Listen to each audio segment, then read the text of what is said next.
ही महायुतीमध्ये सत्तेत आहे, त्यामुळे महायुतीचा जो कोणी उमेदवार कोकण पदवीधर मतदारसंघातनं ज्याला तिकीट मिळेल त्याच्या मागे खंबीरपणे आम्ही उभे राहू, त्याचं आम्ही काम करू.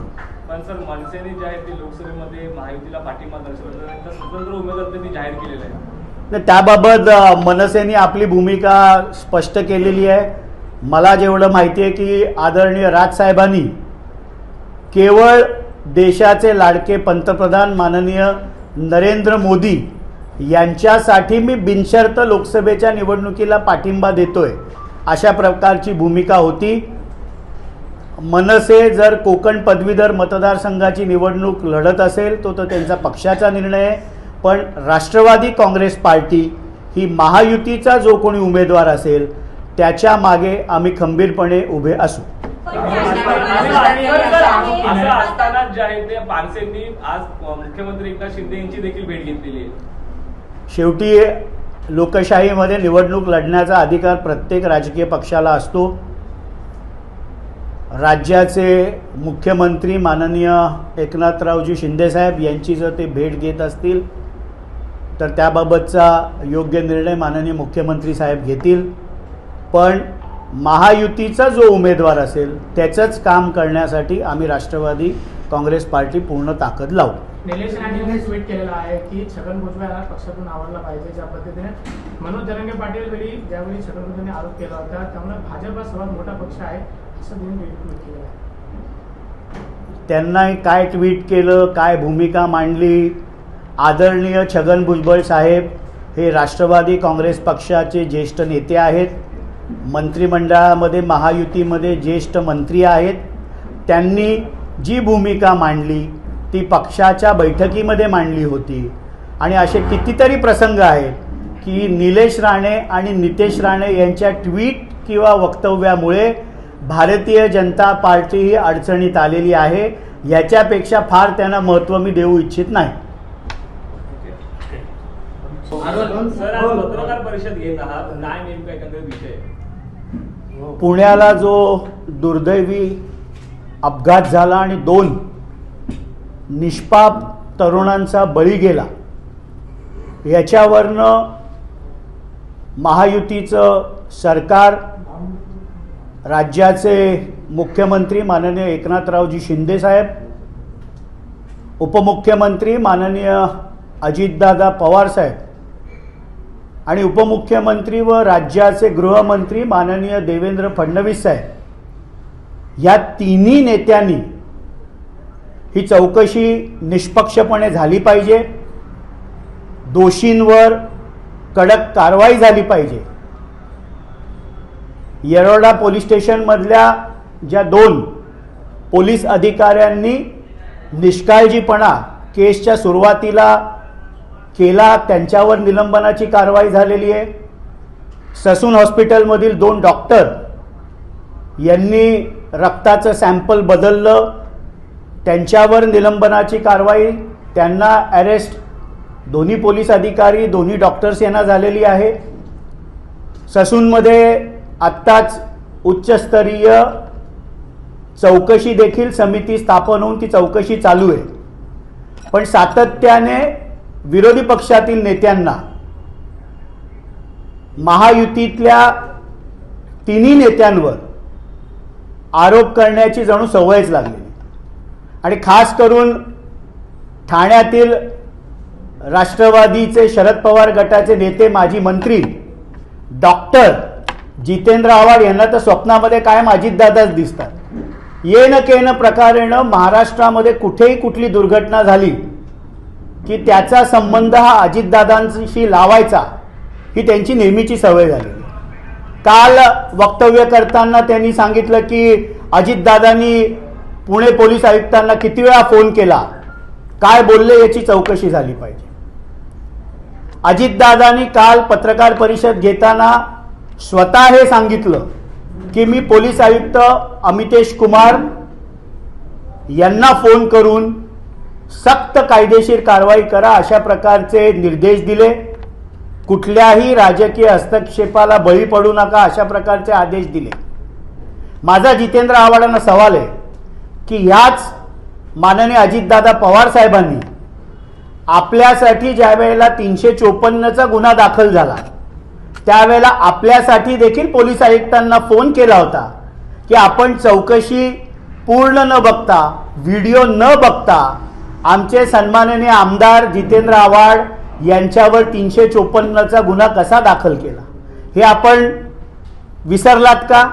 हर हर महादेवच्या वेळेला ज्या वेळेला तुम्हाला, आम्हाला, माझ्या सर्व कार्यकर्त्यांना वर्तकनगर पोलीस स्टेशननी अचानकपणे क्रिमिनल अमेंडमेंट ॲक्ट सेक्शन 7 1932 लावला, त्यावेळेला देखील तत्कालीन ठाण्याच्या पोलीस आयुक्तांना माननीय अजितदादा पवार हे विरोधी पक्ष नेते होते, त्यांनी फोन केला होता. हे आपण विसरलात का? येणं केणं प्रकारेनं अजितदादांशी संबंध जोडायचा, अजितदादांवर कशा प्रकारे आपल्याला खोटी टीका करता येईल हा तुमचा केविलवाणा प्रकार असतो. काल पुण्याचं कार्यालय ब्रह्मा बिल्डर्स बरोबर आपण नाव जोडण्याचा प्रयत्न केला. आपल्याला फार फोटो ट्विट करायची सवय असते. मध्ये आपण नवीन ठाणे महानगरपालिकेचे आयुक्त यांना ट्विट केलं होतं की कळवा मुंब्रामध्ये झालेल्या अनधिकृत बांधकामाचे फोटो मी पाठवतो. माझं त्यांना खुलं आव्हान आहे, हे तिसऱ्यांदा मी त्यांना आव्हान करतोय की कळव्याचं आपलं राष्ट्रवादी काँग्रेस पार्टीचं शरद पवार गटाचं जे कार्यालय आहे हे महाराष्ट्र शासनाच्या सामाजिक न्याय विभाग आणि मध्य रेल्वेच्या जागेवर आहे. त्याचा फोटो देखील आपण सौरभ राव यांना ट्विट करावा. आणि माझी मागणी आहे, ठाण्याचे कलेक्टर, ठाण्याचे तहसीलदार, ठाणे महानगरपालिकेचे आयुक्त, ठाण्याचे पोलीस आयुक्त की त्या कार्यालयावर त्यांच्या पक्षाच्या पहिले जे दुसऱ्यांकडे बोटं दाखवत असतात ना की कळवा मुंब्रामध्ये अनधिकृत बांधकामं चालू आहेत, ज्यांचं स्वतःचं कार्यालय अनधिकृत आहे, तो फोटो आपण ट्विट करावा. त्यामुळे जितेंद्र आव्हाड यांची नेहमीची सवय आहे. राष्ट्रवादी काँग्रेस पक्षाचे आमचे राष्ट्रीय अध्यक्ष, राज्याचे उपमुख्यमंत्री अजितदादा पवार यांच्यावर खोटे नाटे आरोप करणं म्हणजे स्वतःचं ठेवा झाकून आणि दुसऱ्याचं बघा वाकून, ही त्यांची प्रवृत्ती आहे. कायम एका द्वेषाने ते अजितदादांबद्दल बोलत असतात. त्यामुळे त्यांना म्हणावं, पहिले तुमच्या कार्यालयाचे फोटो ट्विट करा. तुमच्यासाठी ज्या वेळेला 2-2दा फोन केले होते त्याचा तर मी साक्षीदार आहे. एका गुन्ह्यामध्ये मी सहआरोपी आहे त्यांच्याबरोबर. त्यामुळे उगाचच अजितदादांवर टीका करणं आपण बंद करावं. सर, काल त्यांनी असंही म्हटलेलं आहे की आमच्याबरोबर असताना पंचपक्वांचं ताटावर बसून तुम्ही खात होता, मात्र आता पत्रावळीवरती आलेली आहे. अहो, त्यांना म्हणा, तुम्हाला अन्न हे अन्न असतं, ते चांदीच्या ताटात दिलं काय आणि पत्रावळीवर दिलं काय? ज्यांचे संस्कारच चुकीचे आहेत त्यांना अन्नाची किंमत काय कळणार? त्यामुळे अन्न हे सोन्याच्या चांदीच्या ताटात दिलं आणि पत्रावळीवर दिलं तरी ते अन्न मुखातनं पोटात गेल्यावर माणसाची भूकच भागवतं. सर, अंजली दमानीने पण आरोप केलेले आहे की अजितदादांची नार्को टेस्ट करावी. माझी अंजली दमानी यांना विनंती आहे, त्यांच्याबद्दल खूप आदर आहे मला व्यक्तिशः देखील, पण ॲक्टिव्हिजमच्या नावावर सनसनाटी आरोप करणं त्यांनी बंद करावं. अजितदादांची नार्को टेस्ट घ्यायची कुठलीही गरज नाही. अजितदादांनी स्वतः ज्या वेळेला सांगितलं की मी पोलीस आयुक्तांना फोन केला होता आणि कठोर कायदेशीर कारवाई करा, जे दोषी आहेत त्यांना अजिबात कुठल्याही प्रकारची सहानुभूती दाखवता कामा नये. आज जे दोषी आहेत त्यांच्यातले 3 लोक जेलमध्ये आहेत, 2 पोलीस निरीक्षक जेलमध्ये आहेत, 2 डॉक्टर जेलमध्ये आहेत. त्यामुळे कायद्याचं शासन महायुतीच्या राज्यामध्ये आहे. योग्य पद्धतीने सर्व कारवाई केली जात आहे. त्यामुळे माझी अंजली ताईंना देखील विनंती आहे की केवळ सनसनाटीसाठी नार्को टेस्ट केली पाहिजे, अशा प्रकारचे कुठलेही आरोप त्यांनी करू नयेत. सर, उद्या मनुस्मृतीचं दहन होत आहे महाडमध्ये आव्हाडांच्याकडून, तुमच्या पक्षाची काय भूमिका आहे?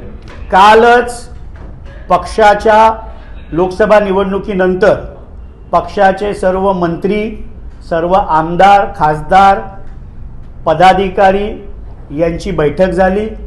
त्यावेळेला राष्ट्रवादीचे ज्येष्ठ नेते मंत्री माननीय छगन भुजबळ साहेबांनी हा मुद्दा उपस्थित केला. पक्षाची स्पष्ट भूमिका आहे की राष्ट्रवादी काँग्रेस पार्टी हा शिव, शाहू, फुले आंबेडकरांच्या विचारसरणीवर चालणारा आमचा पक्ष आहे आणि शालेय शिक्षण मंत्री माननीय दीपक केसरकर साहेबांशी स्वतः राज्याचे उपमुख्यमंत्री व आमचे राष्ट्रीय अध्यक्ष हे अजितदादा पवार साहेब बोलणार आहेत की अशा प्रकारचं मनुस्मृतीचं सिलॅबसमध्ये येणं हे चुकीचं आहे आणि राष्ट्रवादी काँग्रेस पार्टी याचा विरोधच करते. तटकरेंनी केलेल्या आरोपावरती जितेंद्र आव्हाड म्हणताना सांगतात आहे की शरद पवारांनी कुठं कुठं बैठक घेतलेली ते आम्हाला सांगावं, त्याचे पुरावे द्यावे, असं आव्हान देखील आव्हाड यांनी केलेलं आहे. नाही तर आव्हाड कुठल्याही बैठकीला स्वतः नव्हते. जे आरोप माननीय सुनील तटकरे साहेबांनी केले किंवा जी काय स्पष्ट भूमिका आमचे राष्ट्रीय अध्यक्ष राज्याचे उपमुख्यमंत्री अजितदादा पवार साहेबांनी, राष्ट्रीय कार्याध्यक्ष माननीय खासदार प्रफुल्लभाई पटेल यांनी जी क्रोनॉलॉजी अगदी 2014 पासून सांगितली, ही एकदा नाही तर अनेक वेळा सांगितली. काल भाषण करत असताना आमचे राष्ट्रीय अध्यक्ष राज्याचे उपमुख्यमंत्री माननीय अजितदादा पवार साहेबांनी 2004ची देखील गोष्ट सांगितली की 91 साली देखील तत्कालीन मुख्यमंत्री सुधाकरराव नाईक साहेबांच्या मंत्रिमंडळामध्ये जे लोक मंत्री होते ते ज्युनियर कसे झाले आणि राष्ट्रवादीचा मुख्यमंत्री झाला असता तर पक्ष कशाला फुटला असता हे देखील सविस्तरपणे काल अजितदादांनी सगळ्यांशी संवाद साधताना स्पष्टपणे सांगितले. शरद पवारांना या गोष्टीमध्ये जुन्या गोष्टी काढून ओढायचं सुरू आहे असं म्हटलं जातं. आणि ज्या वेळेला एखादं नॅरेटिव्ह, एखादं वक्तव्य हे समोरनं सेट केलं जातं त्यावेळेला त्याबाबतची स्पष्ट भूमिका आणि खरं काय घडलं हे आमच्याकडून देखील वेळोवेळी त्यामुळे ते सांगण्यात येतं. देश विदेशातील प्रत्येक घडामोडींचे लाईव्ह अपडेट मिळवण्यासाठी आता साम टीव्हीच्या सर्व सोशल मीडिया प्लॅटफॉर्मला लाईक, फॉलो आणि सबस्क्राईब करा. तसंच सर्व नोटिफिकेशनसाठी बेल आयकॉन प्रेस करायला विसरू नका.